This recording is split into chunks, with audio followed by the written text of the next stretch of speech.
Selamat pagi anak-anak yang cerdas, soleh dan solehah. Bagaimana kabarnya hari ini? Sehat? Alhamdulillah, luar biasa, Allahu Akbar. Nah anak-anak, jangan lupa ya untuk selalu memakai masker, menjaga jarak, dan mencuci tangan dengan air yang mengalir. Pada kesempatan kali ini, Kak Sofi akan menjelaskan mengenai tema 8, subtema 1, pembelajaran 3 dan 4. Baik anak-anak, kita langsung simak video berikut ini ya. Pada video pembelajaran kali ini, materi yang akan kita bahas yaitu yang pertama, amanat dan tokoh utama dalam teks fiksi muatan bahasa Indonesia. Yang kedua, keragaman karakteristik individu dalam keluarga muatan PPKN. Yang ketiga, jenis pekerjaan di lingkungan masyarakat dan jenis kegiatan ekonomi muatan ilmu pengetahuan sosial. Untuk pembahasan yang pertama yaitu mengenai amanat. Apakah Ananda tahu apa yang dimaksud dengan amanat? Ya, benar ya. Amanat merupakan pesan yang terkandung dalam suatu cerita. Amanat dapat dipahami setelah membaca keseluruhan teks. Nah, dalam teks cerita tersebut terdapat tokoh-tokoh. Tokoh-tokoh tersebut memiliki watak. Nah, yang pertama yaitu watak positif, contohnya penyayang, rendah hati, suka menolong, dan jujur. Yang kedua, untuk watak negatif, contohnya sombong, kikir, pembohong. Nah, tadi sudah sedikit disinggung ya mengenai tokoh. Apakah Ananda tahu apa yang dimaksud dengan tokoh? Ya, benar ya, tokoh merupakan salah satu hal penting dalam teks cerita. Tokoh merupakan pelaku yang mengalami peristiwa dalam sebuah cerita. Berdasarkan jenisnya, tokoh dibagi menjadi dua, yaitu tokoh utama merupakan tokoh yang menjadi pelaku utama atau tokoh yang mengalami semua peristiwa dalam cerita. Yang kedua, yaitu tokoh tambahan. Merupakan tokoh yang memiliki peranan tidak penting dalam cerita dan kehadiran tokoh ini hanya sekedar menunjang tokoh utama. Nah, untuk pembahasan selanjutnya yaitu mengenai keragaman karakteristik individu dalam keluarga.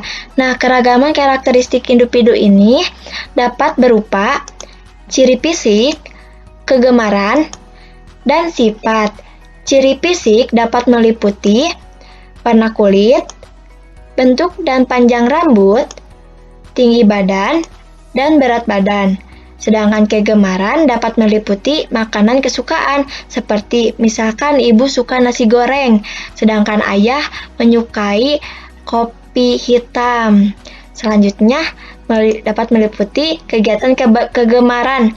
Nah, kegiatan kegemaran ini contohnya ibu suka memasak, ayah suka membaca koran, adik suka bermain. Seperti itu ya. Untuk selanjutnya dapat meliputi warna kesukaan, misalnya aku suka warna biru, sedangkan adikku suka warna hijau. Nah, untuk selanjutnya lagu kesukaan, misalkan ibu suka mendengarkan lagu barat, sedangkan ayah suka mendengarkan lagu pop Sunda. Seperti itu ya. Untuk keragaman sifat dapat meliputi suka bekerja keras, lembut, penyayang, rajin, dan dermawan. Untuk selanjutnya, ada manfaat keragaman ciri fisik dalam keluarga. Yang pertama yaitu rasa kekeluargaan semakin erat karena saling menghargai perbedaan. Yang kedua, tercipta kerukunan dan kebersamaan antara keluarga. Yang ketiga, semakin bersyukur kepada Tuhan sehingga tumbuh rasa saling melindungi. Yang keempat, keragaman ciri fisik digunakan untuk saling membantu dan bekerja sama. Untuk pembahasan selanjutnya yaitu mengenai jenis pekerjaan berdasarkan tempat tinggal. Dibedakan menjadi dua yaitu perkotaan, yang kedua pedesaan. Di perkotaan memiliki jumlah penduduk yang padat, sehingga banyak memunculkan jenis pekerjaan. Hal ini mengakibatkan banyak dibangunnya kawasan perkantoran.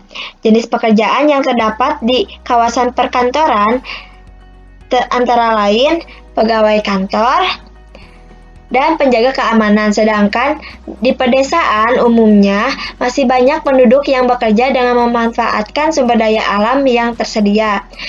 Di pedesaan dibagi menjadi 4 wilayah, yaitu yang pertama pegunungan, yang kedua dataran tinggi, yang ketiga dataran rendah, yang keempat pantai. Jenis pekerjaan di daerah pegunungan meliputi pekerja perkebunan, petani sayuran, peternak, pengusaha hotel. Yang selanjutnya di daerah dataran tinggi meliputi pekerja perkebunan, petani sayuran, peternak, dan pedagang. Sedangkan di dataran rendah meliputi petani palawija, peternak, pedagang, pegawai kantor, dan buruh. Dan terakhir di daerah pantai meliputi nelayan, petani garam dan tambak, pedagang, dan pengrajin. Untuk selanjutnya yaitu mengenai kegiatan ekonomi yang berkaitan dengan jenis pekerjaan. Yang pertama yaitu produksi, yang kedua distribusi, yang ketiga konsumsi. Nah, produksi ini adalah kegiatan yang menghasilkan barang dan jasa. Orang yang melakukan kegiatan produksi disebut produsen. Yang selanjutnya yaitu distribusi. Distribusi adalah kegiatan menyalurkan barang hasil produksi dari produsen ke konsumen.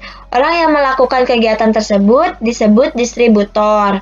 Dan yang terakhir yaitu konsumsi. Konsumsi adalah kegiatan memakai barang-barang hasil produksi. Orang yang melakukan kegiatan tersebut atau kegiatan konsumsi ini disebut konsumen. Sekian video pembelajaran kali ini. Mohon maaf apabila ada salah kata yang diucapkan. Mudah-mudahan video pembelajaran kali ini bermanfaat untuk anak-anak dan dapat dipahami dengan mudah. Wassalamualaikum warahmatullahi wabarakatuh.